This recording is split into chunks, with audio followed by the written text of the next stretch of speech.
Tembok Besar Cina, dan makam Kaisar Qin pertama, Republik Rakyat Cina. Tembok Besar Cina membentang dari timur ke barat sepanjang wilayah Cina yang sangat luas. Inilah struktur bangunan buatan manusia terbesar di bumi. Bahkan katanya Tembok Besar Cina bisa terlihat dari bulan. Bentangnya lebih dari 5.000 kilometer, atau sepanjang 3.100 mil, setara kurang lebih 10.000 li. Itu sebabnya dalam bahasa Cina, namanya adalah tembok sepanjang 10.000 li. Tembok Besar Cina dicanangkan sebagai situs warisan dunia pada 1987, sebagai struktur yang menunjukkan kepintaran manusia. Pinggiran Beijing.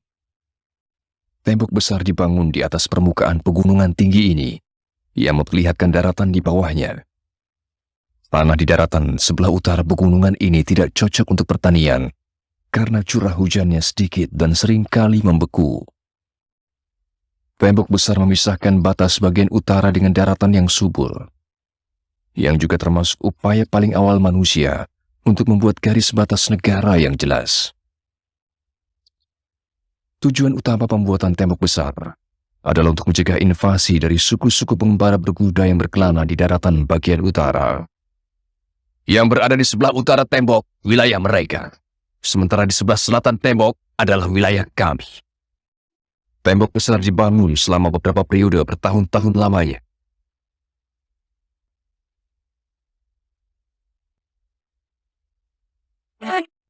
Bagian tembok besar yang masih berdiri hingga kini dibangun pada abad ke-16 selama masa kekuasaan dinasti Ming. Tingginya sekitar 9 meter atau 30 kaki dan terbuat dari batu granit keras dan tajam. Bata abu-abu yang disebut juang.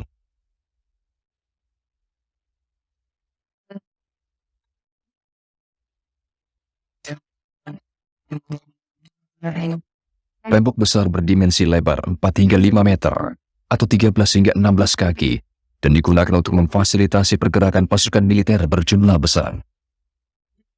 Batas tembok yang terpisah-pisah dibangun oleh pemerintahan Zhao, Yan, dan yang lainnya selama periode Perang Saudara Cina kuno, yang disebut sebagai Zhangcheng atau tembok panjang.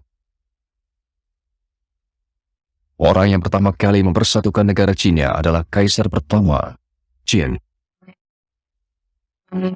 Ia menyatukan dan memperpanjang tembok pertahanan ini untuk membuat satu tembok besar. Hal ini terjadi pada abad ketiga sebelum Masehi. Kami membentuk kekaisaran pertama, dan penerusku akan bergelar Kaisar kedua, Kaisar ketiga, dan selanjutnya selama 10 juta generasi. Pekerjaan besar pembangunan tembok besar hanya bisa terselesaikan berkat kekuasaan Kaisar pertama yang sangat besar.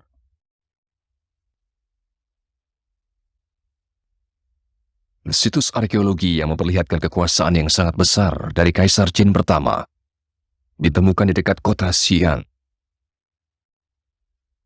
Makam Kaisar Qin pertama. Setelah mempersatukan seluruh negeri, Kaisar pertama memulai pekerjaan pada tembok besar, dan kemudian menggerakkan sekitar 700.000 pekerja, yang termasuk di dalamnya para narapidana. Ia memerintahkan pembangunan kompleks pemakaman istana dan makamnya sendiri.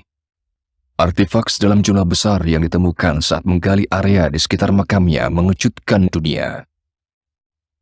Bing Mayong, atau pasukan tanah liat dengan para prajurit dan kudanya. Kata Yong pada Bing Mayong merujuk pada tubuh manusia yang terbuat dari tanah yang terkubur bersama sang kaisar. Patung prajurit dan kuda perang ditemukan dalam jumlah sangat besar dan kemudian digali pada 1974. Penemuan berharga ini dianggap sebagai penemuan arkeologi terbesar pada abad ke-20. Setiap patung yang digali telah didokumentasikan dan diperbaiki secara hati-hati. Pangkat keprajuritan dari setiap patung bisa ditentukan dengan mempelajari batu zirah mereka. Tinggi rata-rata setiap patung 1,8 meter atau 6 kaki.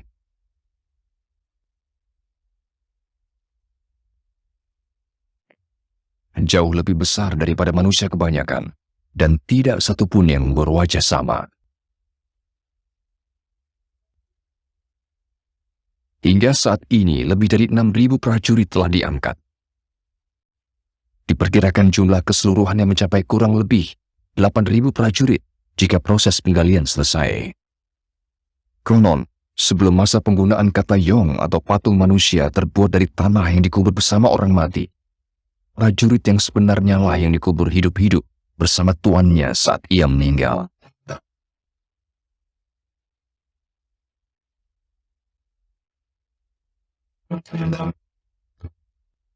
Penampakan pasukan tanah liat ini mengejutkan. Mirip seolah-olah prajurit asli Kaisar Qin bangkit dari kematian setelah terkubur dalam tanah selama 2.200 tahun.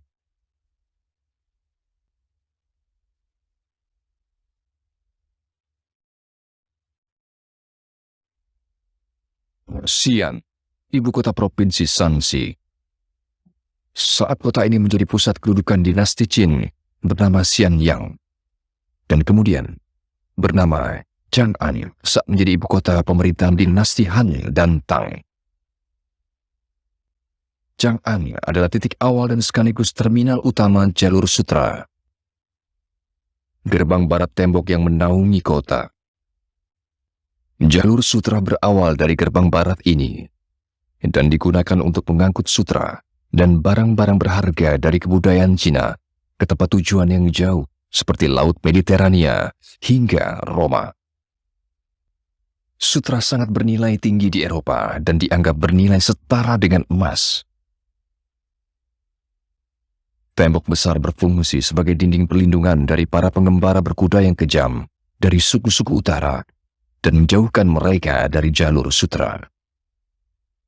Jejak jalur sutra masih terlihat buktinya di Juyongguan Pass, yang merupakan rumah dari salah satu pos militer sepanjang tembok besar.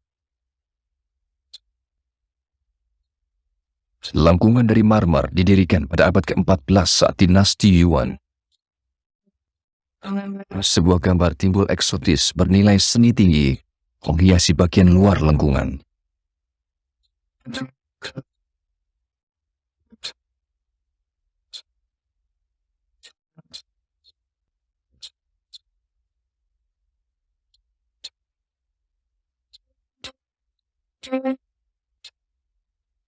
Dewa Indonesia, Garuda, diletakkan di tengahnya.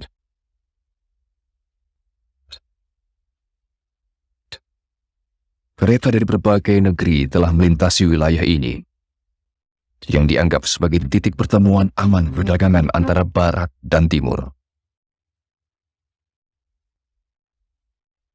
Jalur sutra juga melintasi gurun Gobi yang mengular ke wilayah barat. Bagian dari tembok besar yang memotong gurun tingginya sekitar 4-5 meter atau 13 hingga 19 kaki. Ketinggian tembok ini cukup efektif untuk menahan serangan dari suku berkuda dari utara. Karena sulitnya mendapatkan batu di wilayah ini, pada bagian tembok besar ini dibuat dari batu bata yang dicampur dengan pasir, kerikil, alang-alang dan lempung merah.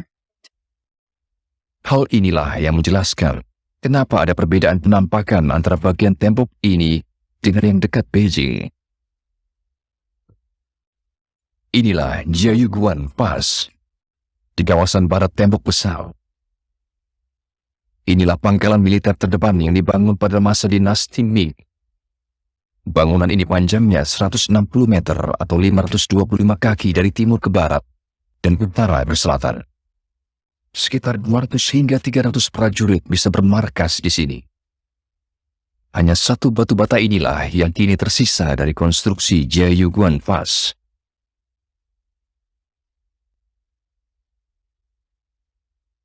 Bagi orang Cina saat ini, wilayah barat setelah Jiayuguan Pass adalah daerah pedalaman yang terlarang.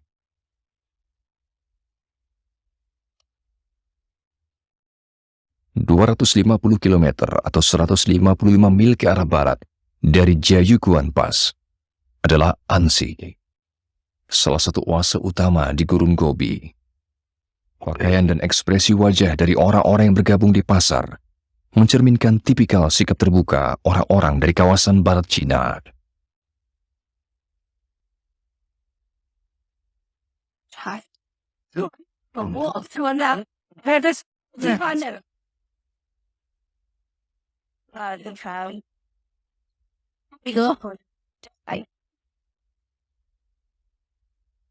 Dunhuang, salah satu pos terluar terkenal sepanjang jalur sutra. Sangat jauh, sekitar 2000 km atau 1242 mil dari Chang'an. Setelah melintasi kawasan gurun yang sangat luas, berkat perlindungan tembok besar, rute perdagangan terbagi menjadi beberapa jalur jalan di Dunhuang, yang masing-masing berakhir jauh di Persia atau Roma.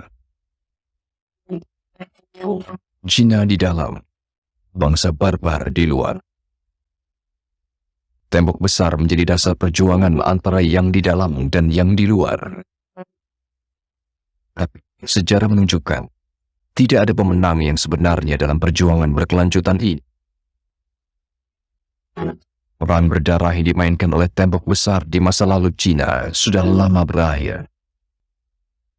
Tapi tembok besar Cina yang melindungi jalur sutra dan membantu mengembangkan perdagangan yang menghubungkan dua peradaban asing tetap mengesankan kita dengan ketinggiannya yang mengagumkan dan kepentingan-kepentingan bersejarahnya.